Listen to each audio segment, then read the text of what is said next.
ਇਕ ਓੰਕਾਰ ਸਤਨਾਮ ਕਰਤਾ ਪੁਰਖ ਨਿਰਭਉ ਨਿਰਵੈਰ ਅਕਾਲ ਮੂਰਤ ਆਜੂਨੀ ਸੈਭੰ ਗੁਰ ਪ੍ਰਸਾਦ। ਜਪ ਆਦਿ ਸਚ ਜੁਗਾਦ ਸਚ ਹੈ ਵੀ ਸਚ ਨਾਨਕ ਹੋਸੀ भी सच। सोचै सोच न होवई जे सोची लखवार चुपै चुप न होवई जे लाए रहां लिवतार। भुखया भुख न उतरी जे बन्ना पुरियां भार।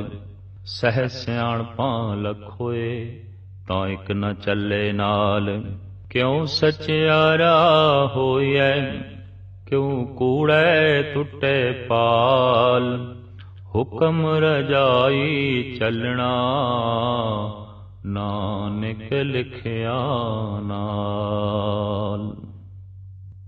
आद श्री गुरु नानक देव जी महाराज दी आद बाणी दा नाम जप है। गुरु नानक देव जी महाराज दी सारी विचारधारा जप दे आले दुआले परिक्रमा करदी है। ईश्वर प्राप्ति दा मुख साधन गुरु बाबे ने जप ही दसिया। जपो ता एको नामा आवर निराफल कामा। गुरु ग्रंथ साहब जी महाराज दी प्रथम बाणी जप है। जप दे उपर मंगलाचरण है। ये मंगलाचरण गुरु ग्रंथ साहब जी महाराज का भी मंगलाचरण है और जपजी साहब का भी मंगलाचरण है। आदि काल तो भारत के ऋषि मुनि जद भी कोई धार्मिक ग्रंथ लिखते सन तो मंगलाचरण लाजमी करते सन। मंगल गायन करना धार्मिक लिखारियां दी दुनिया विच एक मूल परंपरा बन गई। अक्सर मंगल सुरस्ती ते गणेश दा ही कीता जांदा सी। ऐसा ख्याल सी कि सिद्धि दाता गणेश है, बुद्धि दाता सरस्वती है। मनुख दी मूल मंगां भी ये दो ने, सिद्ध और बुद्ध। सिद्धि दे जगत दे सारे पदार्थ आ जांदे ने, बुद्ध दे ब्रह्मंड दा सारा ज्ञान आ जांदा है। पदार्थ दी भुख शरीर दी है, ज्ञान दी भुख मन दी है, ज़मीर दी है। ये चीज क्यों है, कित्थों है, इदा आद की है, इदा मध की है, इदा अंत की है। हर वस्तु नूं जानन दी ये तीबर भुख मनुख दे अंदर मौजूद है। ये बौद्धक भुख है। मनुख सब कुछ प्राप्त ही नहीं करना चाहता बल्कि सब कुछ जानना भी चाहता है। जदों किसी वस्तु नूं किसी हस्ती नूं पूर्ण रूप दे जानना चाहता है ते जद जानकारी उसनूं मिलदी नहीं तो इस तरह बेचैन हो जाता है जैसे भुखे नूं रोटी ना मिले। और उस वक्त ही उसनूं तृप्ति मिलती है जद उसनूं पूर्ण तौर ते जानकारी मिल जाए, उहदे सवालों का जवाब मिल जाए।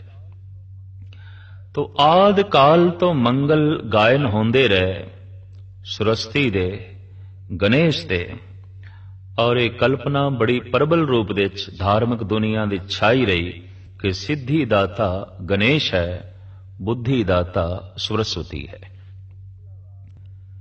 सिलसिलावार धार्मिक रहबरी पुरुषां दी श्रृंखला विच साहिब श्री गुरु नानक देव जी महाराज का आगमन होया। आपने उस परंपरा तो वख होके जो मंगल गायन कीता है वो करते दा कृत दा नहीं। और साहिबां दी ये धारणा कि सिद्ध और बुद्ध परमात्मा तो बिना होर किसे तो भी प्राप्त नहीं हो सकती। अगर सिद्ध ते बुद्ध एक ईश्वर तो बिना भी किसी होर तो प्राप्त हो सकती है तो ईश्वर की पूजा की कोई लोड़ ही नहीं रह जाती, उसकी प्रस्तिश की कोई लोड़ ही नहीं रह जाती, क्योंकि मनुख की मूल मंगां ही यही दो ने, सिद्ध और बुद्ध। तो साहिब श्री गुरु नानक देव जी महाराज ने जो मंगल गायन कीता, ये गुरमत दे मूल मंत्र मनिया जाता है। गुरु ग्रंथ साहब जी महाराज का मंगलाचरण और जपजी साहब का मंगलाचरण, ये मंगल एक तो शुरू होता है। एक सिद्धि एक तो मिलती है, बुद्ध एक तो मिलती है, उत्पत्ति एक तो है, पालना एक तो है, नाश एक तो है। जगत दी मूल सता एक है और सारी अनेकता उस एक दे आसरे ते खड़ी है। सारी अनेकता उस एक दे चों पैदा होंदी है। साहिब श्री गुरु नानक देव जी महाराज जद विस्माद मंडल दे च गए ने, जद एक रूप होए ने, तां आप दी रसना तो वाक भी एक निकले। एक ओंकार, वो एक है और वो ओंकार है। भाव उस तो ही उत्पत्ति हो रही है, पालना हो रही है, नाश हो रहा है। ओंकार तीन शब्दां दा जोड़ है, अकार उकार मकार, उत्पत्ति करने वाला, पालना करने वाला, नाश करने वाला, ये सारी क्रिया एक तो हो रही है। वो जो एक ओंकार है, साहिब कहते वो सत है, सदैवी है, हमेश है। और वो जो सत स्वरूप है वो हस्ती वाला है, उदा नाम है। जैसे असी कह देने फलाने दा नाम बहुत वड्डा हो गया है, फलाने दा नाम आसमान ते चढ़ गया, मतलब है उदी हस्ती बहुत हो गई है, उदी समर्था वध गई है, उदी ताकत वध गई है। वो जो एक है जिस तो उत्पत्ति पालना ते नाश हो रहा है, वो सत स्वरूप है, हस्ती वाला है, नामने वाला है। वो जिसदी हस्ती है वो फिर कृत नहीं है, करता है। और जो करता है ऐसा करता है कि अपनी कृत दे च पूरे होया। वो केवल करता नहीं, वो करता पुरख है। कुमार ने घड़े बनाए, कुमार अपने घर बैठा है, घड़े किसे होर दे घर ने। मुसव्वर ने तस्वीर बनाई है, मुसव्वर अपने घर दे च है, तस्वीर किसे होर घर दे च लटकी हुई है। ठठियार ने भांडे बनाए ने पित्तल दे, वो अपने घर दे च बैठा है, भांडे किसे होर दे घर दे च ने। परमात्मा ऐसा करता नहीं है कि उसकी कृत उस तो वख होवे, नहीं। उसने जो कुछ भी बनाया है अपनी बनतर दे च बैठ गया।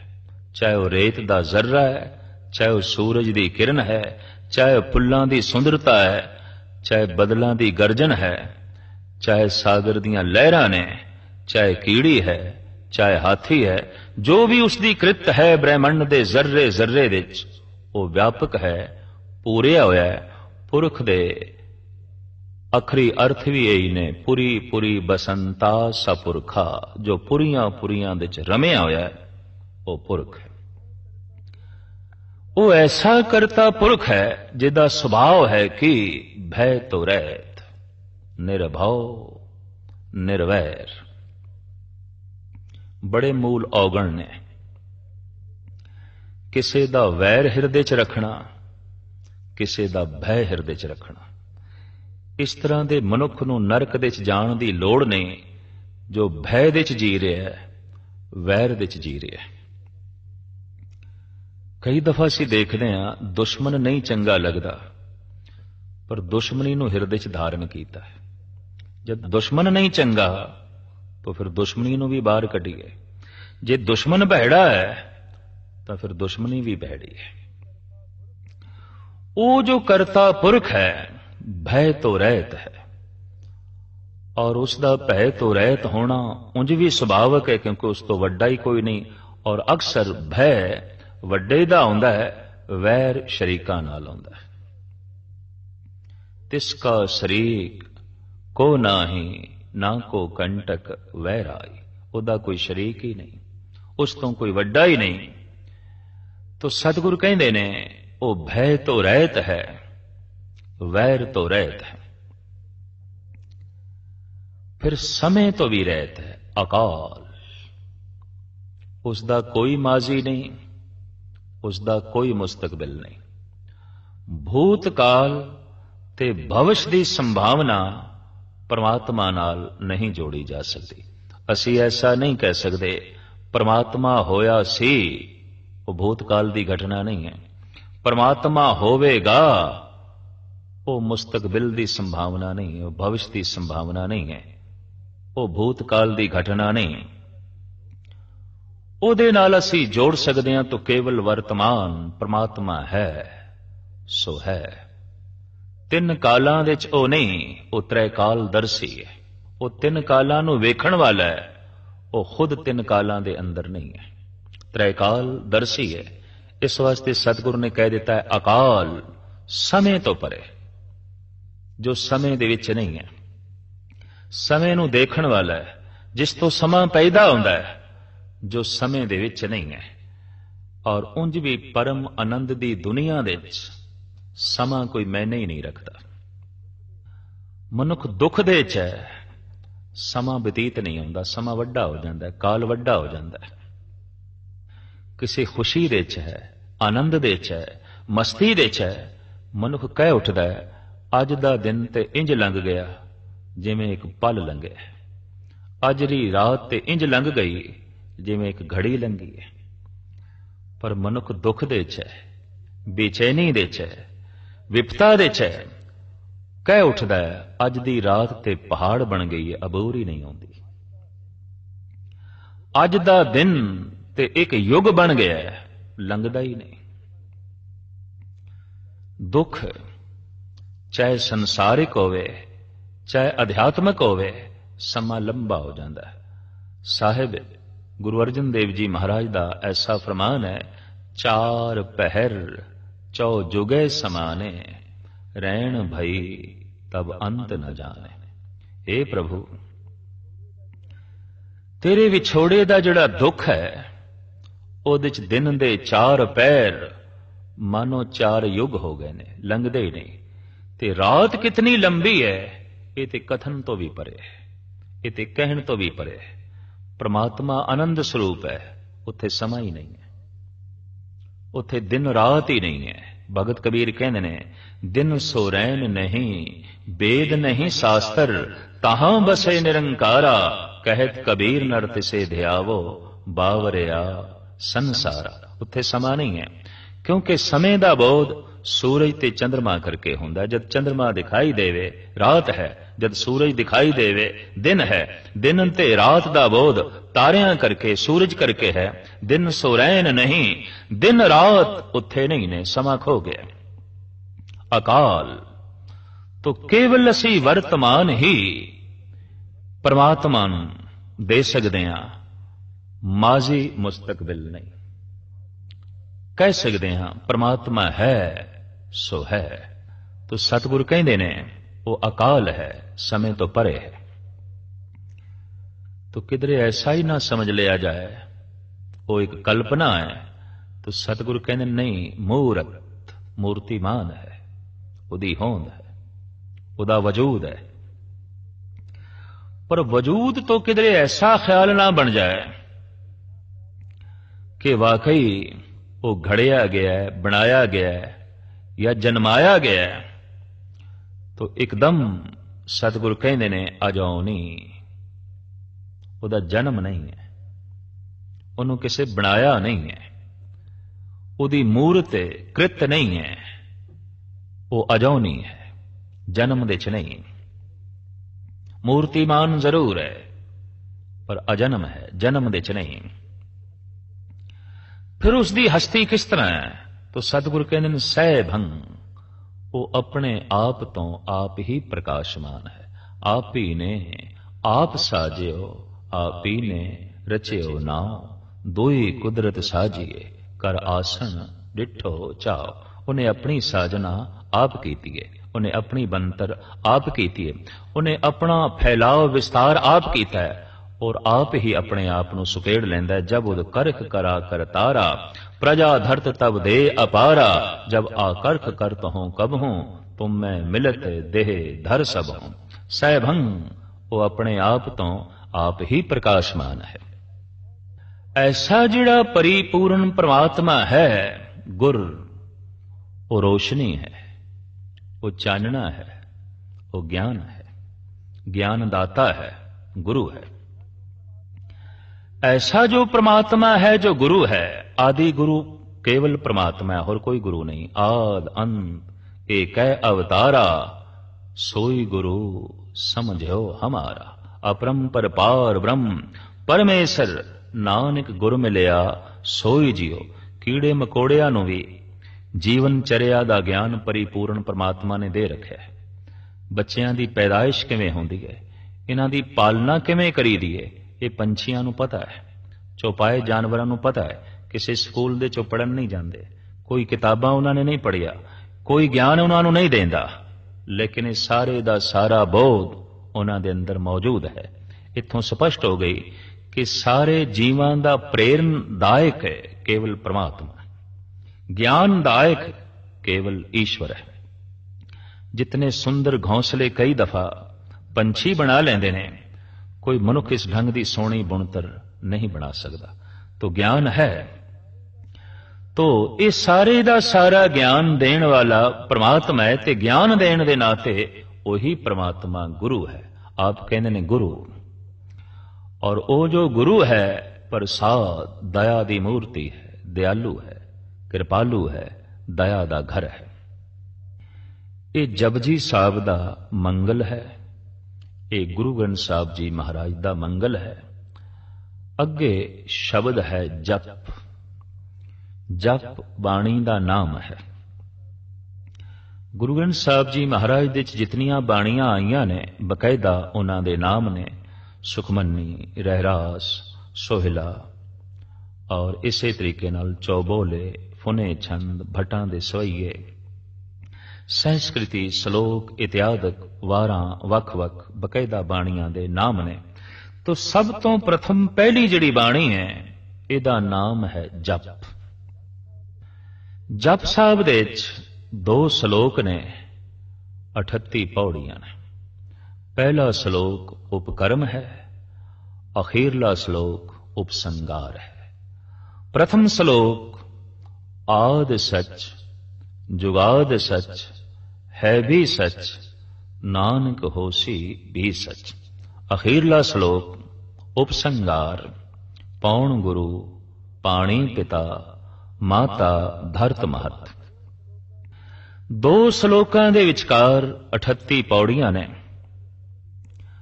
और ये 38 पौड़ियां परमात्मा तक पहुंचण दा एक वसीला साहिब गुरु नानक देव जी महाराज ने जगत नूं बख्शिश कीता है। पहले श्लोक दे विच आप फरमान करते हैं, चूंकि बाणी दा नाम है जप, तो जप किसदा करना है ये दसते ने। किसदा जप करना है? आद सच जुगाद सच है भी सच, नानक होसी भी सच। आद सच जो अनादि, जिदा आद लभ्या नहीं जा सकता, और उस वक्त भी एक कायम दायम सी, अजे जुगां दा आरंभ नहीं होया सी, उस वक्त भी ये सच मौजूद सी, हुण भी है और अगां भी यही सच होवेगा, सदैवी है, हमेशा है। इसे दा ही जप करना है।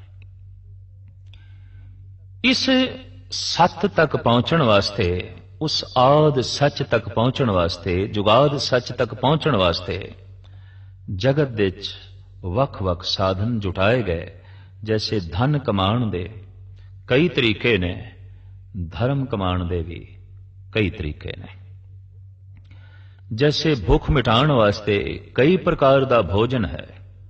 साडे देश दे विच तरह तरह दे अन्न खादे जांदे ने। महाराष्ट्र दे लोग ज्वारी खा के गुजारा कर लेंदे ने, कोई बाजरा खांदा है, कोई कणक खा के अपनी उपजीविका चलांदा है, और ऐसे प्रांत ने जिन्हां दी खुराक केवल चावल है। तरह तरह दे साग सब्जियां वख-वख ਜੋ ਭੁੱਖ ਨੂੰ ਮਿਟਾਉਂਦੀਆਂ ਨੇ। ਭੋਜਨ ਅਨੇਕ ਪ੍ਰਕਾਰ ਦਾ ਹੈ, ਭੁੱਖ ਸਾਰਿਆਂ ਦੇ ਅੰਦਰ ਇੱਕੋ ਹੀ ਹੈ। ਭਜਨ ਦਾ ਢੰਗ ਵੱਖ-ਵੱਖ ਹੋ ਸਕਦਾ ਹੈ, ਭਜਨ ਦੇ ਤਰੀਕੇ ਵੱਖ-ਵੱਖ ਹੋ ਸਕਦੇ ਨੇ, ਧਰਮ ਦੀ ਧਾਰਨਾ ਵੱਖ-ਵੱਖ ਹੋ ਸਕਦੀ ਹੈ, ਪਰ ਸਾਰਿਆਂ ਦੇ ਅੰਦਰ ਪ੍ਰਭੂ ਮਿਲਣ ਦੀ ਜੋ ਪਿਆਸ ਹੈ ਉਹ ਇੱਕ ਹੈ, ਜੋ ਪ੍ਰਮਾਤਮਾ ਦੇ ਮਿਲਣ ਦੀ ਤੜਪ ਹੈ ਉਹ ਇੱਕ ਹੈ।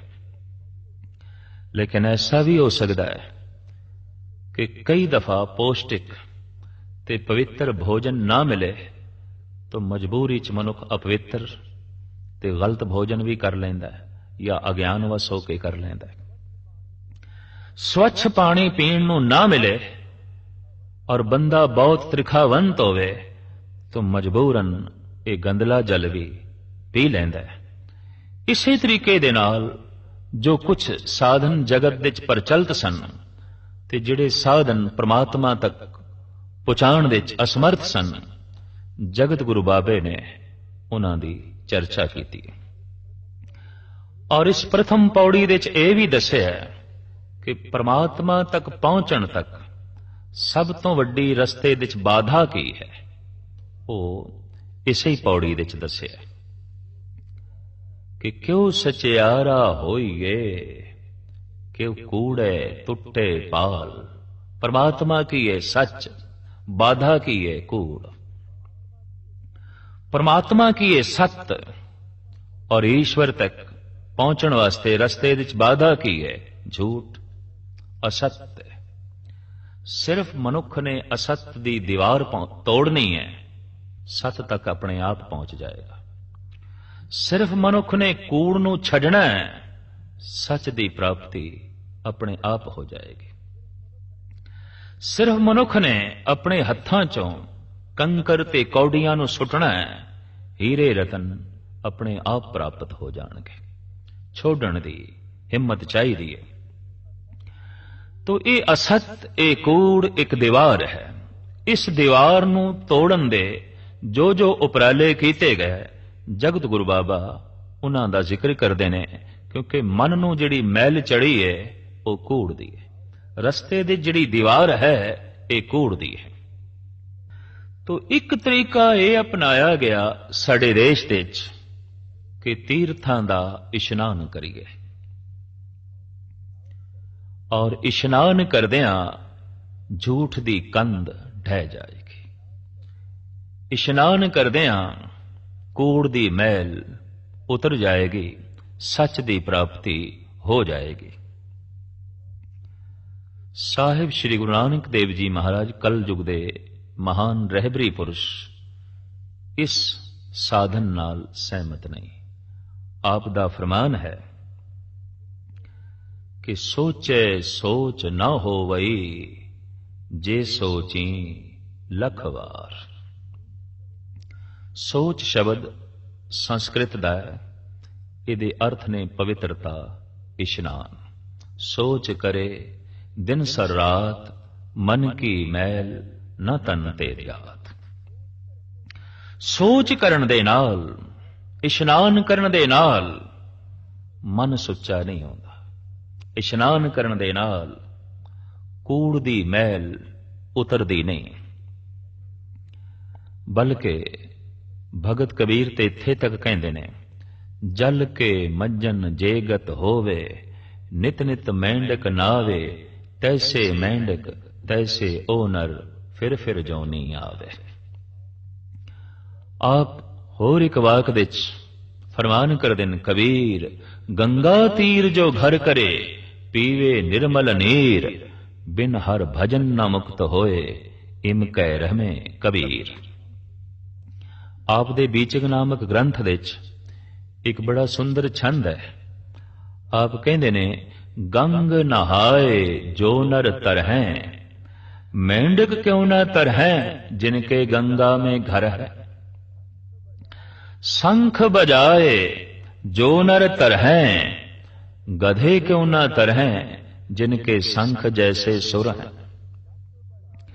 जट बढ़ाए जो नर तरहैं, मोर क्यों न तरहैं, जिनके लंबे लंबे पर हैं। कहत कबीर सुनो रे संतो, वही नर तरहैं, जिनके हृदय में हर है।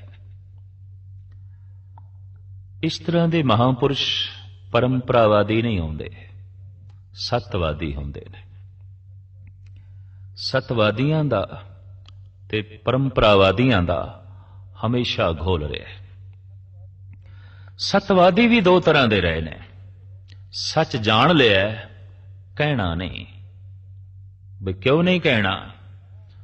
ਕਿਉਂਕਿ ਕਵਾਂਗੇ ਤਾਂ ਜਗਤ ਵਿਰੋਧਤਾ ਦੇ 'ਚ ਖੜਾ ਹੋਵੇਗਾ, ਆਖਾਂਗੇ ਸੰਸਾਰ ਸਹਿਮਤ ਨਹੀਂ ਹੋਵੇਗਾ।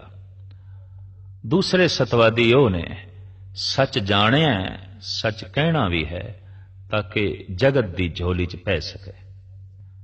ਸੱਚ ਨੂੰ ਸਮਝਿਆ ਤਾਂ ਸੱਚ ਦੀ ਸੂਝ ਵੀ ਦੇਣੀ। ਤੋ ਸੰਸਾਰ ਦੇ 'ਚ ਇਸ ਤਰ੍ਹਾਂ ਦੇ ਦੋ ਸਤਵਾਦੀ ਹੋਏ ਨੇ, ਦੋ ਤਰ੍ਹਾਂ ਦੇ। ਇੱਕ ਨੇ ਜਾਣਿਆ, ਆਖਿਆ ਨਹੀਂ। ਇੱਕ ਨੇ ਜਾਣਿਆ, ਉੱਚੀ ਆਵਾਜ਼ ਨਾਲ ਕਹਿ ਦਿੱਤਾ। ਜਾਣਿਆ ਤੇ ਆਖਿਆ ਕਿਉਂ ਨਹੀਂ? ਵਿਰੋਧਤਾ ਤੋਂ ਡਰਿਆ, ਦੁੱਖ ਤੋਂ ਡਰਿਆ। ਇਸ ਤਰ੍ਹਾਂ ਦੇ ਫਕੀਰਾਂ ਦੇ ਚੋਂ, ਸੰਤਾਂ ਦੇ ਚੋਂ ਸਾਈਂ ਬੁੱਲੇ ਸ਼ਾਹ ਦਾ ਨਾਂ ਸਭ ਤੋਂ ਅੱਗੇ ਆ ਜਾਂਦਾ, ਜੋ ਕਹਿੰਦੇ ਨੇ ਇੱਕ ਵਾਜਬ ਸ਼ਰਤ ਅਦਬ ਦੀ ਹੈ, ਹਰ ਹਰ ਵਿੱਚ ਸੂਰਤ ਰੱਬ ਦੀ ਹੈ। ਪਰ ਜੇ ਜ਼ਾਹਿਰ ਕਰਾਂ ਇਸਰਾਰ ਤਾਈਂ, ਸਾਰੇ ਭੁੱਲ ਜਾਵਨ ਤਕਰਾਰ ਤਾਈਂ, ਫਿਰ ਮਾਰਨ ਬੁੱਲੇ ਯਾਰ ਥਾਈਂ, ਇੱਥੇ ਗੁਪਤੀ ਬਾਤ ਸੁਖੀਂਦੀ ਹੈ। ਜੋ ਮੈਂ ਜਾਣਿਆ ਜੇ ਮੈਂ ਕਹਿ ਦਿਆਂ ਤੇ ਬੁੱਲੇ ਯਾਰ ਦੀ ਖੈਰ ਕੋਈ ਨਹੀਂ, ਫਿਰ ਮਾਰਨ ਬੁੱਲੇ ਯਾਰ ਥਾਈਂ। ਇਸ ਤਰ੍ਹਾਂ ਦੇ ਸਤਵਾਦੀ ਖਾਮੋਸ਼ ਹੋ ਗਏ, ਜੋ ਜਾਣਿਆ ਨਹੀਂ ਕਿਹਾ। ਪਰ ਕੁਝ ਐਸੇ ਸਨ, ਜਾਣਿਆ ਤੇ ਆਖ ਦਿੱਤਾ, ਕਹਿ ਦਿੱਤਾ। ਤਾਂ ਕੁਦਰਤੀ ਗੱਲ ਹੈ, ਸੰਘਰਸ਼ ਖੜਾ ਹੋਇਆ। ਜਿਨ੍ਹਾਂ ਨੇ ਜਾਣਿਆ ਤੇ ਫਿਰ ਕਹਿ ਦਿੱਤਾ, ਉਹਨਾਂ ਨੂੰ ਤੱਤੀ ਤਵੀ ਤੇ ਬੈਠਣਾ ਪਿਆ, ਭੂਤਨਾ ਬੇਤਾਲਾ ਸ਼ਬਦ ਸੁਣਨੇ ਪਏ, ਚਾਂਦਨੀ ਚੌਂਕ ਦੇ ਸ਼ਹੀਦ ਹੋਣਾ ਪਿਆ, ਆਪਣੇ ਬੱਚੇ ਕੁਹਾਣੇ ਪਏ, ਖੁਦ ਦਰ ਦਰ ਦੀਆਂ ਠੋਕਰਾਂ ਖਾਣੀਆਂ ਪਈਆਂ। ਸੱਚ ਜਾਣਿਆ ਈਸਾ ਨੇ ਤੇ ਕਹਿ ਦਿੱਤਾ, ਸੂਲੀ ਤੇ ਚੜ੍ਹਨਾ ਪਿਆ। ਸੱਚ ਜਾਣਿਆ ਤੇ ਕਹਿ ਦਿੱਤਾ, ਯੂਨਾਨ ਦੇ ਪ੍ਰਸਿੱਧ ਦਾਰਸ਼ਨਿਕ ਸੰਤ ਸੁਕਰਾਤ ਨੂੰ ਜ਼ਹਿਰ ਦਾ ਪਿਆਲਾ ਪੀਣਾ ਪਿਆ, ਔਰ ਇਸੇ ਨਾਲ ਉਹਨਾਂ ਨੂੰ ਮੌਤ ਦੇ ਘਾਟ ਉਤਾਰਿਆ ਗਿਆ। ਇਤਨੀ ਕਰੜੀ ਸਜ਼ਾ ਕਿਸੇ ਚੋਰ ਤੇ ਯਾਰ ਨੂੰ ਵੀ ਨਹੀਂ ਦਿੱਤੀ ਗਈ ਜਿਤਨੀ ਸਤਵਾਦੀਆਂ ਨੂੰ ਦਿੱਤੀ ਗਈ। ਕਾਰਨ, ਜਦ ਕੋਈ ਸਤਵਾਦੀ ਜਗਤ ਦੇ ਚ ਆਉਂਦਾ ਤੇ ਸੱਚ ਕਹਿੰਦਾ, ਇਹਦੇ ਨਾਲ ਝੂਠ ਨੀਵਾਂ ਹੋ ਜਾਂਦਾ, ਝੂਠੇ ਹੰਕਾਰ ਨੂੰ ਚੋਟ ਲੱਗਦੀ ਹੈ। ਇਸ ਵਾਸਤੇ ਸੱਚ ਨੂੰ ਝੂਠ ਬਰਦਾਸ਼ਤ ਹੀ ਨਹੀਂ ਕਰਦਾ। ਸੱਚ ਇਤਨਾ ਉੱਚਾ ਹੈ ਕਿ ਝੂਠਿਆਂ ਦੇ ਸਿਰ ਦੇ ਉੱਪਰੋਂ ਲੰਘਦਾ, ਤੇ ਝੂਠਾ ਆਪਣੇ ਸਿਰ ਦੇ ਉੱਪਰ ਕਿਸੇ ਨੂੰ ਵੀ ਬਰਦਾਸ਼ਤ ਨਹੀਂ ਕਰ ਸਕਦਾ। ਝੂਠਾ ਪੈਰਾਂ ਦੇ ਥੱਲੇ ਤੇ ਕਿਸੇ ਨੂੰ ਰੱਖ ਸਕਦਾ ਹੈ, ਬਰਾਬਰੀ ਵੀ ਕਿਸੇ ਨੂੰ ਦੇ ਸਕਦਾ ਹੈ, ਪਰ ਕੋਈ ਸਿਰ ਦੇ ਉੱਪਰੋਂ ਲੰਘੇ, ਇਹ ਝੂਠੇ ਨੂੰ ਬਰਦਾਸ਼ਤ ਨਹੀਂ।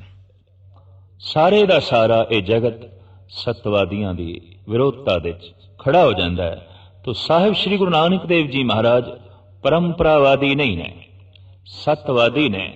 परंपरावां दी ते धजियां आपने उड़ाइयां ने आसा दीवार दी बाणी दे, एक एक सलोक आप दा कीमती है। परंपरा ते ये सी कि बेदियां दी कुल दे 9 साल दे बालक नूं जनेऊ पहनना पेगा। जगत गुरु बाबे ने एक पासे रख दिता, कह दिता मैं परंपरावादी नहीं, मैं शरीर दे तल ते जीवन वाला नहीं, मैं आत्मा दे तल ते जीवन वाला। हाँ, कोई ऐसा जनेऊ है जो मेरी आत्मा नूं पवा सकदे हो, काबिले कबूल है, मैं पहन लवांगा, मैं धारण कर लवांगा। पर जे सिर्फ शरीर नूं पहनाना है तो मेरी जिंदगी शरीर दे तल दी है ही नहीं, मैं शरीर दे तल ते जी ही नहीं रहा। तो आम धारणा यह सी कि जगत दे तीर्थां दा इशनान करके, जल दा इशनान करके, पवित्र नदियां दा इशनान करके कूड़ दी मैल नूं धोया जा सकदा है। सतगुरु कहन लगे, सोचै सोच न होवई, जे सोची लख वार। साडा देश नदी नालियां दा देश है, सरोवर झीलां दा देश है। इत्थों दे पहाड़ तरह तरह के झरनियां नूं जन्म देंदे ने, पवित्र नदियां नूं जन्म देंदे ने। लेकिन फिर भी इत्थे इशनान नूं प्रभु प्राप्ति का वसीला दसिया गया। जल दे इशनान दी इतनी महानता हुई कि वहीरां दियां वहीरां लखां दी तादाद विच तीर्थां ते लोकी जाके इशनान करना ही पुन समझण लग पए, इशनान करना ही प्रभु प्राप्ति दा मुख वसीला समझण लग पए। इस तरह दे टोलियां नूं ਸਰੋਵਰ ਝੀਲਾਂ ਤੇ ਦਰਿਆਵਾਂ ਦੀ ਤਰਫ ਜਾਂਦਿਆਂ ਹੋਇਆਂ ਵੇਖ ਕੇ ਗੁਰੂ ਨਾਨਕ ਦੇਵ ਜੀ ਮਹਾਰਾਜ ਦੀ ਰਸਨਾ ਤੋਂ ਇਹ ਪਵਿੱਤਰ ਕਲਾਮ ਨਿਕਲੀ ਹੈ, ਸੋਚੈ ਸੋਚ ਨਾ ਹੋਵਈ ਜੇ ਸੋਚੀ ਲੱਖ ਵਾਰ। ਇਸ ਤਰ੍ਹਾਂ ਦਾ ਇਸ਼ਨਾਨ ਇੱਕ ਦਫਾ ਨਹੀਂ, ਜੇ ਲੱਖਾਂ ਦਫਾ ਵੀ ਕੀਤਾ ਜਾਏ ਤਾਂ ਵੀ ਪਵਿੱਤਰਤਾ ਨਸੀਬ ਨਹੀਂ ਹੋਵੇਗੀ, ਤਾਂ ਵੀ ਕੂੜ ਦੀ ਪਾਲ ਨਹੀਂ ਟੁੱਟੇਗੀ। और अक्सर तो ऐसा देखा गया है कि दुनिया के बहुत वड्डे वड्डे ठग तीर्थां दे कंडे ही मिलते हैं। बनारस साडे देश का मुख तीर्थ, सब तो वड्डा तीर्थ, लेकिन हैरानगी की गल इस देश दे ठग भी बनारस दे ही मशहूर ने। कबीर जैसे संत नूं भी कहना पिया, ये हर के संत ना आखिए बनारस के ठग। तो इशनान करन दे नाल चाहे कैसी भी नदी क्यों ना होवे, ये ठीक है कि कुछ पानी इस ढंग नाल पवित्र हो सकता है कि वह शरीर वास्ते मुफीद होवे, शरीर दे अनेकां रोगां नूं कट्टण दे समर्थ होवे। पानी इस तरह ते वह देवता भी है, प्रभु दी दित्ती हुई शक्ति है। लेकिन ये समझ लिया जाए कि जल दे इशनान करन नाल ही प्रभु दी प्राप्ति है, तो साहिब गुरु नानक देव जी महाराज इस नाल सहमत ने। इस वास्ते गुरमत ने जिथे जिथे तीर्थ बनाए, जल दे नाल नाल पानी दे नाल नाल बाणी दा प्रकाश रखिया। जोर दिता इस गल ते कि तू केवल पानी दा इशनान ही नहीं करना, बाणी दा इशनान करना है। और पानी भी वही पवित्र है जिसदा बाणी नाल संबंध होवे, जप नाल संबंध होवे, तप नाल संबंध होवे, भजन नाल संबंध होवे। उस तरह के पानी का इशनान वक्ती तौर पर कुछ सुख शांति ते दे सकता है। किहड़े पानी? जिहड़ा पानी बाणी नाल जुड़िया होया, जिहड़ा पानी जप तप भजन नाल जुड़िया होया है। पर केवल पानी के इशनान नूं प्रभु प्राप्ति का वसीला समझ लेना, जगत गुरु बाबा कहते ने, सोचै सोच ना होवई जे सोची लख वार। दूसरा तरीका ये अपनाया साडे देश के ऋषि मुनिया ने कि बोलण दे नाल मनुख की बहुती शक्ति नष्ट हो जाती है। बोलदे ही मनुख का मन बहुता खिंडदा है, बोलदे ही कुछ वाक असत निकल जाते हैं, बोलदे ही कुछ बोला नाल किसी का दिल टुट पैंदा है। तो की करिए? बोलीए ही ना, खामोश रहना है, चुप रहना है। दरअसल इंदिरा हर प्रभु दी दित्ती हुई महान देन है, उदी दित्ती हुई एक महान कला है और उसकी दित्ती हुई एक महान शक्ति है। चाहिदा ते यह है इसका सही उपयोग करिए। जैसे जीवन उसने सानू बड़ा कीमती दिता है ते आख दिता जाए मैं इस जीवन की वरतों ही नहीं करनी, जीवन चाहिदा नहीं, ये श्वास मैनू चाहिए नहीं, फिर ते मौत है। रसना का गलत इस्तेमाल नहीं करना, सही इस्तेमाल करना है। अखां का गलत इस्तेमाल नहीं करना, सही करना है। कन्ना की गलत वरतों नहीं करनी, सही करनी है। लेकिन कुछ ऐसे भगोड़े सन जिन्होंने अपनी जबान दे उत्ते भरोसा नहीं सी, उन्होंने धारणा यह बना ली चुप ही रहना है, क्योंकि बोलण नाल शक्ति नष्ट होती है, बोलण नाल गलत बोलिया जाता है और बोलण दी बहुती जे किधरे वादी पै जाए तो फिर खामोश करना भी बड़ा औखा हो जाता है। ये तो ठीक है कि बहुत बोलण दे नाल मन खिंडदा है, गलत बोलण दे नाल मन खिंडदा है, लेकिन इहदा ये मतलब भी नहीं कि ना बोलण नाल कोई मन जुड़ जाता है, पवित्र हो जाता है। बोलिए ही ना ते कूड़ दी जिहड़ी कंध है ये टुट जाती है, ऐसा नहीं है। ये तो ठीक है कि जैसे शेख सादी साहब का कथन है कि जवै मुश्क बेहतरज यक तौदा गिल कम आवाज हरगिज न बीनी खजल। ਉਹ ਕਹਿੰਦਾ ਹੈ ਘੱਟ ਬੋਲਣ ਵਾਲਾ ਤੇ ਸੋਚ ਕੇ ਬੋਲਣ ਵਾਲਾ ਕਦੀ ਖੱਜਲ ਖੁਆਰ ਨਹੀਂ ਆਉਂਦਾ, ਕਦੀ ਦੁਖੀ ਨਹੀਂ ਹੁੰਦਾ। ਜਵੈ ਮੁਸ਼ਕ ਬੈਤਰਜ਼ ਯਕ ਤੋਦਾ ਗਿਲ। ਬਹੁਤ ਕੀਮਤੀ ਵਾਕ ਆਪ ਕਹਿੰਦੇ ਨੇ, ਐ ਬੰਦੇ ਤੂੰ ਮੂੰਹ ਦੇ ਚੋਂ ਪੂਰੇ ਦਾ ਪੂਰਾ ਮਿੱਟੀ ਦਾ ਤੋਦਾ ਕੱਢੇ, ਮਿੱਟੀ ਦਾ ਢੇਰ ਕੱਢੇ, ਉਸ ਨਾਲੋਂ ਬਿਹਤਰ ਹੈ ਕਿ ਜੌ ਦੇ ਦਾਣੇ ਜਿਤਨੀ ਇੱਕ ਨਿੱਕੀ ਜਿਹੀ ਗੱਲ ਆਖ, ਪਰ ਹੋਵੇ ਮੁਸ਼ਕ ਕਪੂਰ ਵਰਗੀ, ਉਹਦੇ ਵਿੱਚ ਮਹਿਕ ਹੋਵੇ, ਉਹਦੇ ਸੁਗੰਧੀ ਹੋਵੇ। ਫਿਰ ਇੱਕ ਥਾਂ ਤੇ ਆਪ ਐਸਾ ਵੀ ਕਹਿੰਦੇ ਨੇ ਕਿ ਮੈਂ ਦੇਖਾਂ ਇੱਕ ਬੰਦਾ ਸੁਜਾਖਾ ਹੈ ਤੇ ਚੱਲ ਰਿਹਾ ਹੈ, ਤੇ ਮੈਂ ਹੁਣ ਉਸ ਨੂੰ ਰਸਤਾ ਦਿਖਾਵਾਂ, ਐਸਾ ਮੇਰਾ ਬੋਲਣਾ ਉੱਥੇ ਅਜਾਈ ਹੋਵੇਗਾ, ਵਿਅਰਥ ਹੋਵੇਗਾ। ਵਗਰ ਬੀਨਮ ਕੇ ਨਾ ਬੀਨਾਓ ਚਾ ਅਸਤ, ਅਗਰ ਖਾਮੋਸ਼ ਬਸ਼ਨ ਨਸ਼ੀਨਮ ਗੁਨਾਹ ਅਸਤ। ਜੇ ਮੈਂ ਦੇਖਾਂ ਕਿ ਇੱਕ ਨਾਬੀਨ ਬੰਦਾ ਹੈ, ਅੰਧਾ ਬੰਦਾ ਹੈ, ਔਰ ਉਹਦੇ ਅੱਗੋਂ ਚਾਹ ਹੈ, ਖੂਹ ਹੈ, ਅਗਰ ਖਾਮੋਸ਼ ਬਨਸ਼ੀਨਮ ਗੁਨਾਹਸਤ, ਜੇ ਮੈਂ ਉੱਥੇ ਵੀ ਚੁੱਪ ਰਹਿ ਗਿਆ, ਇਹ ਗੁਨਾਹ ਹੋਵੇਗਾ, ਇਹ ਮਹਾਪਾਪ ਹੋਵੇਗਾ। ਪਰ ਮੈਂ ਇਹ ਵੇਖਾਂ ਇੱਕ ਸੁਜਾਖਾ ਵੀ ਹੈ, ਉਹਨੂੰ ਖੂਹ ਵੀ ਦਿਖਾਈ ਦੇ ਰਿਹਾ ਹੈ, ਤੇ ਫਿਰ ਮੈਂ ਢੰਡੋਰਾ ਪਿੱਟੀ ਜਾਵਾਂ ਬਈ ਖੂਹ ਹੈ, ਖੂਹ ਹੈ, ਇਹ ਮੇਰਾ ਬੋਲਣਾ ਅਜਾਈ ਹੋਵੇਗਾ, ਇਹ ਮੇਰਾ ਬੋਲਣਾ ਵਿਅਰਥ ਹੋਵੇਗਾ। तो ये तो ठीक है, घट बोलना है, अजाई नहीं बोलना, व्यर्थ नहीं बोलना, पर इसका यह मतलब भी नहीं कि बिल्कुल ही नहीं बोलना। इस वास्ते सतगुरु कहते ने कि चुप है चुप ना हो वही, जे लाए रहा लिवतार। चुप रहन नाल भी मन चुप नहीं करता, मन बोलता ही रहता है। बोले नाई होए बैठा मौनी, अंतर कल्प भवाइये जोनी। अंदर ते कल्पना चल रही है। साहिब गुरु गोबिंद सिंह जी महाराज दा वाक, नावे दादर मौन सुबरिछैं बानस बंदर बास बनारी। अगर मौन धारण करने नाल ही प्रभु की प्राप्ति होवे, तो जितने वृक्ष ने, जितनी वनस्पति है जिहदे अंदर जीवन मौजूद है, लेकिन तमाम दे तमाम मौनी ने, खामोश ने। पत्थर भी मौनी ने, वनस्पति भी मौनी है, कुछ कीड़े मकोड़े भी मौनी ने।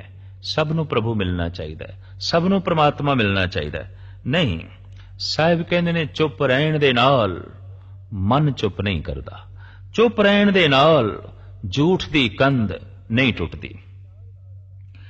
तीसरी विचारधारा जो साडे देश दे विच बहुत वड्डे पद्धर ते पनपी, इसनों जन्म दिता वाम मार्गियां ने। इन्हां दी विचारधारा यह सी कि मन जो कुछ मंगदा है दिओ, रज के दिओ। जो खाण नूं मंगदा है, जो पीण नूं मंगदा है, जो वेखण नूं मंगदा है, जो सुणन नूं मंगदा है, जो स्पर्श करन नूं मंगदा है, जो सूंघण नूं मंगदा है, गरज के इंद्रियां दा जो रस मन मंगदा है, रज के दिओ। इतना दिओ कि मन रज जावे। ते जद मन रजेगा तां ही रब दी तरफ मुड़ेगा, जद मन रजेगा तां ही परमात्मा दी तरफ मुड़ेगा। वाम मार्गियां नूं जवाब दिता है जगत गुरु बाबे ने कि भुखया भुख ना उतरी, जे बन्ना पुरियां भार।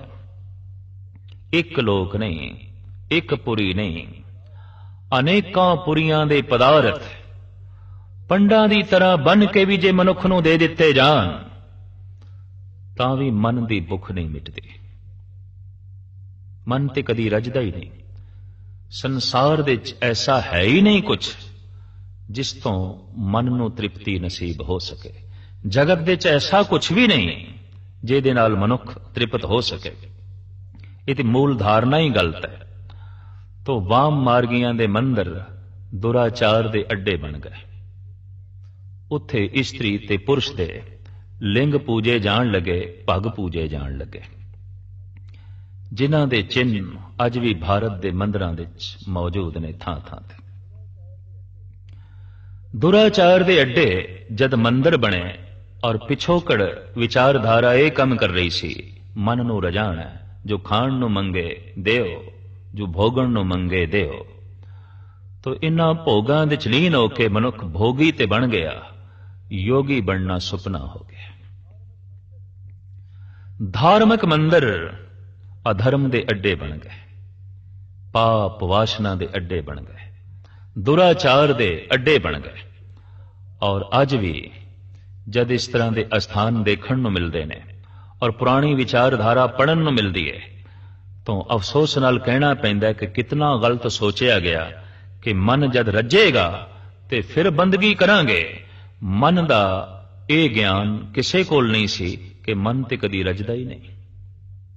ਸਮੁੱਚੀ ਪੁਰੀਆਂ ਦੇ ਬਨ ਕੇ ਪਦਾਰਥ ਭਾਰ ਦੇ ਦਿੱਤੇ ਜਾਣ ਤਾਂ ਵੀ ਮਨ ਭੁੱਖੇ ਦਾ ਭੁੱਖਾ ਰਹਿੰਦਾ ਹੈ। ਤੋ ਜਗਤ ਗੁਰੂ ਬਾਬਾ ਕਹਿੰਦੇ ਨੇ, ਭੁੱਖਿਆ ਭੁੱਖ ਨਾ ਉਤਰੇ ਜੇ ਬੰਨਾ ਪੁਰੀਆਂ ਭਾਰ। ਸਾਹਿਬ ਕਹਿੰਦੇ ਨੇ, ਰੂਪੀ ਭੁੱਖ ਨਾ ਉਤਰੇ ਜਾਂ ਦੇ ਖਾਂ ਤਾਂ ਭੁੱਖ। ਨਾਨਕ ਸੱਚੇ ਨਾਮ ਬਿਨ ਕਿਸੇ ਨਾ ਲੱਥੀ ਭੁੱਖ। ਹਕੀਕਤ ਸਚਾਈ ਕਿ ਮਨੁੱਖ ਦੇ ਅੰਦਰ ਭੁੱਖ ਧਨ ਦੀ ਹੈ, ਪਿਆਸ ਰੂਪ ਦੀ ਹੈ।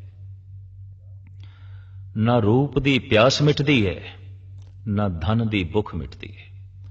ਜਿਸ ਤਰ੍ਹਾਂ ਸਰੀਰ ਜ਼ਿੰਦਾ ਹੈ ਭੋਜਨ ਕਰਕੇ, ਪਾਣੀ ਕਰਕੇ। ਕੇਵਲ ਪਾਣੀ ਦੇ ਦਈਏ ਤੇ ਭੋਜਨ ਨਾ ਦੇਈਏ, ਗੱਲ ਨਹੀਂ ਬਣੇਗੀ।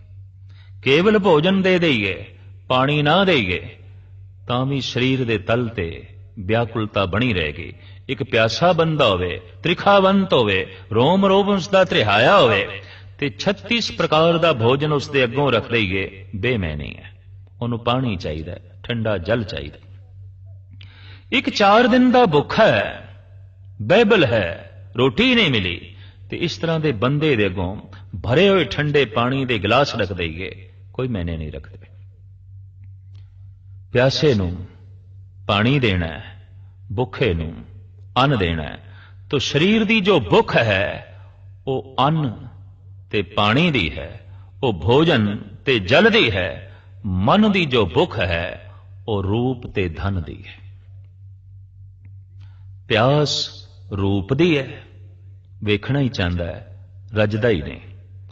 ਔਰ ਭੁੱਖ ਧਨ ਦੀ ਹੈ, ਪ੍ਰਾਪਤ ਕਰਨਾ ਹੀ ਚਾਹੁੰਦਾ ਹੈ, ਹੋਰ ਹੋਰ ਪ੍ਰਾਪਤ ਕਰਨਾ ਚਾਹੁੰਦਾ ਹੈ। ਸਹਿਸ ਖਟੇ ਲਖ ਕੋ ਉਠ ਧਾਵੇ, ਤ੍ਰਿਪਤ ਨਾ ਆਵੇ ਮਾਇਆ ਪਾਛੇ ਪਾਵੇ।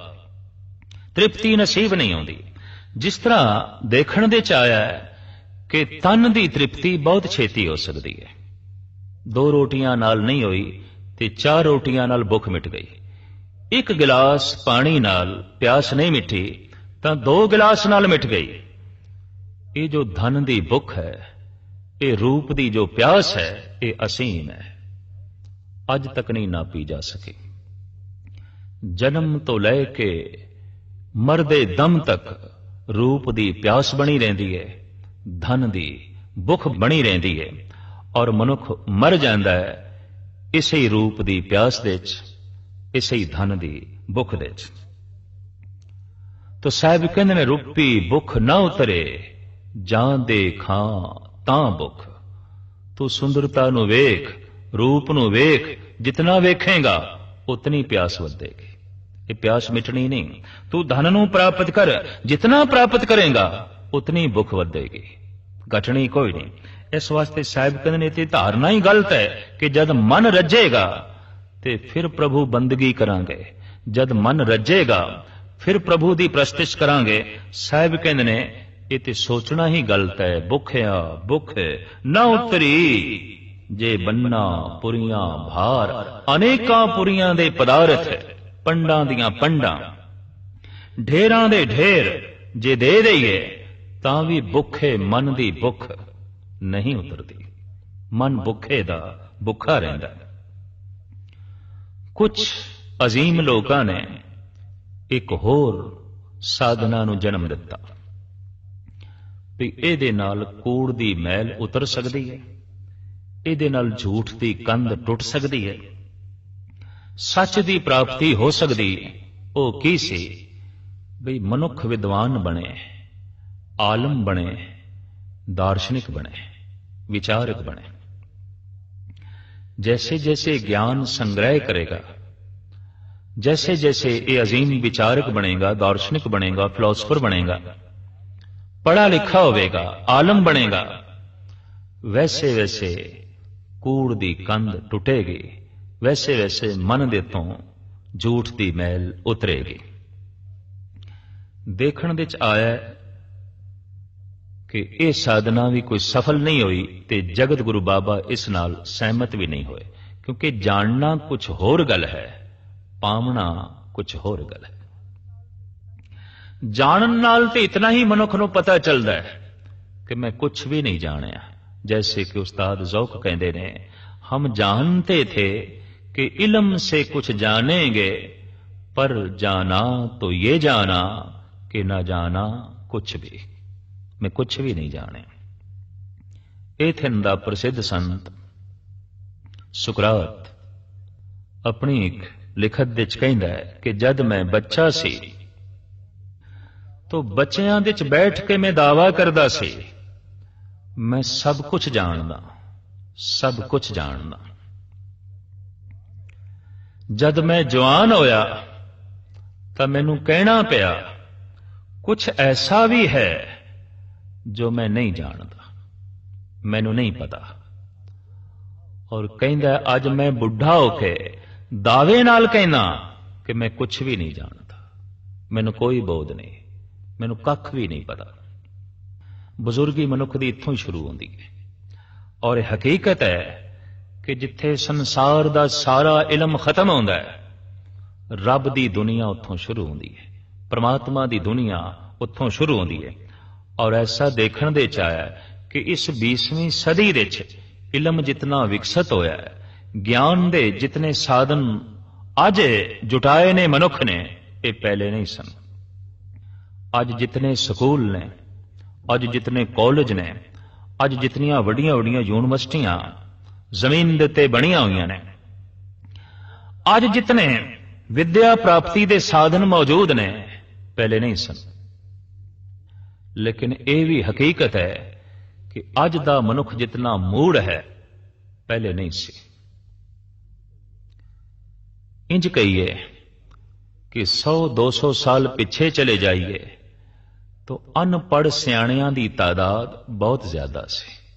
अजोके समय विच पढ़े लिखे मूर्खां दी तादाद बहुत ज्यादा है, बहुत ज्यादा है। ते मूड़ किसनूं कहंदे ने? जगत गुरु बाबा कहंदे ने, पढ़िया मूर्ख आखिए जित लब लोभ अहंकार। जिस पढ़ाई नाल अहंकार वध गया, लोभ वध गया, तृष्णा वध गई, झूठ वध गया, वो पढ़ाई पढ़ाई ते नहीं। वो पढ़ाई ऐसी है कि किसी ने दीवा जलाया है और दीवे नाल ही अपना घर साड़िया, दीवे नाल ही अपने घर नूं अग लाई है। जाणिया ते जानकारी नाल ही हंकार वध गया, जाणिया जानकारी नाल ही लोभ वध गया। और अज समुची दुनिया दे विच बड़े बड़े वड्डे दुराचार दे अड्डे जानकार लोग चला रहे हैं, पढ़े लिखे लोग चला रहे हैं। क्योंकि बहुत वड्डी पढ़ाई होवे, बहुत वड्डी सियाणप होवे, तां ही मनुख बहुत वड्डा अनर्थ कर सकता है, वरना नहीं कर सकता। तो अजोकी विद्या ने मनुख नूं हंकारी बना दिता है, लोभी बना दिता है, दुराचारी बना दिता है। इस वास्ते साहिब कहते हैं, पढ़िया मूर्ख आखिए जित लब लोभ अहंकार। तो जानना कुछ होर है, पावना कुछ होर है। एक भुल हो गई साडे देश दे अजीम चिंतकां कोलों, जिन्हां ने कह दिता जानना ही, इलम दी प्राप्ति ही, ज्ञान दी प्राप्ति ही परमात्मा दी प्राप्ति है।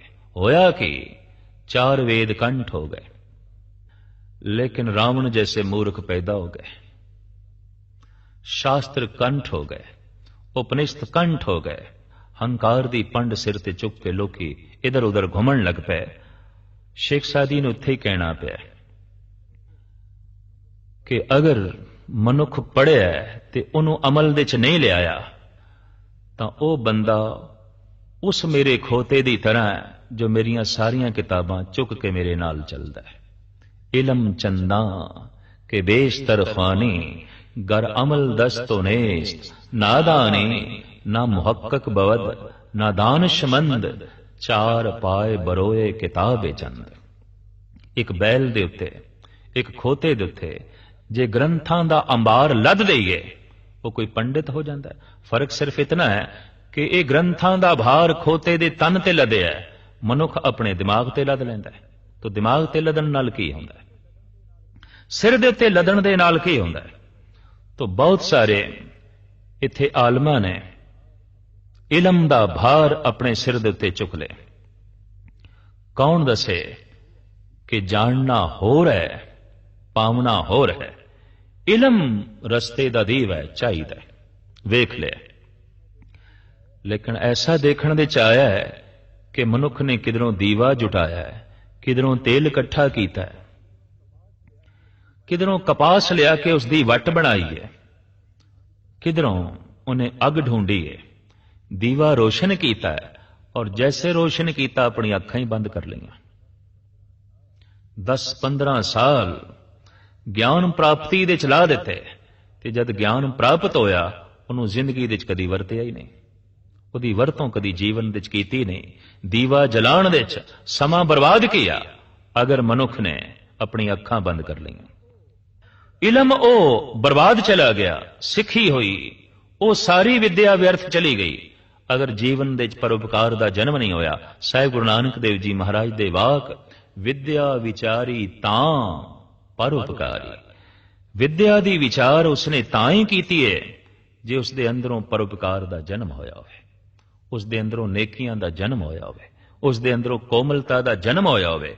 विद्या प्राप्त करके कठोर हो गया, विद्या प्राप्त करके मुजरम हो गया, तरह तरह के जुर्म इस तो नाजल हो गए ने। तो नहीं, ये पढ़ा लिखा मूर्ख है, ते पढ़िया मूर्ख आखिए जित लब लोभ अहंकार। तो इलम दे नाल ज्ञान दे नाल भी मन दे उत्ते जमी हुई जो झूठ दी मैल है ये नहीं धुलदी, विचकारे जो कूड़ दी कंध है ये नहीं टुटदी। इस वास्ते जगत गुरु बाबा कहते ने कि सहज सियाणपां लख होए तां एक ना चले नाल। सियाणप इलम ज्ञान एक तरह का नहीं, हजारां तरह का ही क्यों ना मनुख प्राप्त कर लवे तां भी ज्ञान की एक गल भी अगे नहीं चलती। मन की दुनिया दे नाल मन नहीं पवित्र होंदा, बल्कि तो ऐसा देखा गया है कि एक अनपढ़ नालों पढ़े लिखे का मन ज्यादा मलीन है, ज्यादा हंकारी है, ज्यादा अंधकार दे भटक रहा है। भोले भाले अनपढ़ दो मनुख ते आपस दे बहुत छेती सहमत हो जाते हैं, पर पढ़े लिखिया का आपस दे सहमत होना भी बहुत औखा हो जाता है। तकरार का जन्म हो जाता है, विचार तकरार नूं जन्म दे देंदे ने। तो साहिब कहंदे सहज सियाणपां लख होए तां एक न चले नाल। अगर सियाणप दे नाल ही परमात्मा की प्राप्ति हो जाए तो फिर परमात्मा छोटा है, सियाणप वड्डी है। अगर ज्ञान नाल ही ईश्वर की प्राप्ति हो जाए तो ईश्वर कुछ नहीं है, फिर इलम ही सब कुछ है।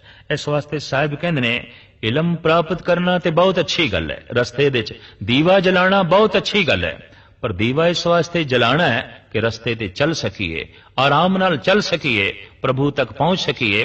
ज्ञान ते इस वास्ते प्राप्त करना है कि जीवन दे कुछ कोमलता का जन्म होवे, परोपकार का जन्म होवे, सदाचार का जन्म होवे, ते मनुख चले भजन करदे होया प्रभु दे तल ते। अगर कोई इलम कोई ज्ञान प्रभु भजन दे बाधा है, भजन करन तो इनकारी कर देवे, वो विद्या नहीं, अविद्या है। अजोकी विद्या ने मनुख नूं नास्तिक ते बनाया है, आस्तिक नहीं। अजोकी विद्या ने मनुख नूं हंकारी ते बनाया है, निर्माण नहीं। अजोकी विद्या ने मनुख नूं लोभी ते बनाया है, संतोखी नहीं। इस वास्ते ये विद्या कोई विद्या नहीं जो रस्ते दा पत्थर बन जाए, रस्ते दा रोड़ा बन जाए। विद्या ते ओ जो रस्ते दा चिराग बने, रस्ते दा दीवा बने, रस्ते दा फुल बने। जो रस्ते दा पत्थर बन गई है वो विद्या कोई विद्या नहीं। इस वास्ते सतगुर दी बाणी दे इस तरह के कुछ वाक आउंदे ने, पढ़िए गुणिए नाम सब सुनिए, अनुभव भाव न दरसे, लोहा कंचन रिंड होए कैसे, जो पारस न परसे। क्या पढ़िए क्या गुनिए, क्या वेद पुराना सुनिए, पढ़े सुने क्या होई, जो सहज न मिले ओ सोई। हर का नाम न जपस गवारा, क्या सोचे बारंग बारा। किहो जिहां दी निकम्मी सोचणियां दे तू पिया, किहो जिहां निकम्मियां विचारां दे तू पिया कि हरि दा नाम जपना ही तो भुल गए। हर जस सुने ना हर गुण गावे, बातन ही आसमान गिरावे। ऐसे लोकन स्यों क्या कहिए, जो प्रभ किए भगत ते बाहज, तिन ते सदा डराने रहिए। तो जगत गुरु बाबे ने ये जो जगत दे प्रचलित साधन सन, इन्हां नाल सहमति नहीं प्रगटाई। इशनान करन नाल मन नहीं पवित्र हुंदा, चुप रहण दे नाल मन नहीं चुप हुंदा। जगत दे सारे पदार्थां दी प्राप्ति भी हो जाए तां भी मन दी भुख नहीं उतरदी, ते जगत दा सारा इलम इकट्ठा कर लिया जाए तां भी अध्यात्मक सियाणप प्राप्त नहीं होंदी, कूड़ दी मैल नहीं दुलदी, झूठ दी कंध नहीं टुटदी। तां फिर हुण सवाल पैदा हुंदा है, क्यों सचियारा होइए, क्यों कूड़े टुट्टे पाल। फिर किवें सचियार बणीए ते किवें झूठ दी कंध टुटे, ये प्रश्न है कि उपरोक्त साधना दे नाल ते गल बनदी नहीं। तो फिर की करिए, क्यों सचियारा होइए, क्यों कूड़े टुट्टे पाल। किवें सचियार बणीए, किवें सतवादी बणीए, किवें सत दे धारनी बणीए, किवें सत नूं अपने अंदरों जन्म दे सकीए, ते किस तरह झूठ दी कंध नूं तोड़न दे समर्थ हो सकीए, किवें कूड़ दी मैल नूं उतारीए। इस प्रश्न दा उत्तर जगत गुरु बाबा इस पंक्ति दे च देंदे ने, हुक्म रजाई चलना नानक लिखिया नाल। हुक्म दी रजा दे च चलना, हुक्म दी प्रसन्नता दे चलना, हुक्म नूं मन के राजी होना, भाणे नूं सिर मस्तक ते रख के चलना। बस इस दे नाल ही कूड़ दी कंध टुटदी है। वो हुक्म की है? साहिब कहंदे ने, नानक लिखिया नाल। वो हुक्म तेरे नाल लिखिया होया है। तू ज्यादा खावेंगा रोगी होवेंगा, ज्यादा बोलेगा मन खिंडेगा, शक्ति व्यर्थ जाएगी। गलत वेखेगा रोगी होवेंगा, गलत सोचेगा मन करके रोगी होवेंगा, गलत करेगा उसे वक्त ठोकरां खावेगा। ये हुक्म तेरे नाल लिखिया है। इस हुक्म नूं पढ़न दी कोशिश कर। सिमर गोबिंद मन तन धुर लिखिया, धुर दरगाहो तेरे मस्तक विच लिखिया होया है। गोबिंद दा सिमरन ये कर, क्योंकि गोबिंद दा सिमरन करदियां ही तैनूं मस्ती मिलेगी, और गोबिंद नूं भुलदियां ही तैनूं दुख ते रोग व्यापणगे। परमेसर ते भुलिया व्यापन सभे रोग। ये हुक्म तेरे नाल लिखिया होया है। ये हुक्म कितना क वड्डा है। इस हुक्म दे की कुछ हो रहा है, अगली पौड़ी दे सतगुरुदेव जी महाराज विस्तार सहित वर्णन करते हैं।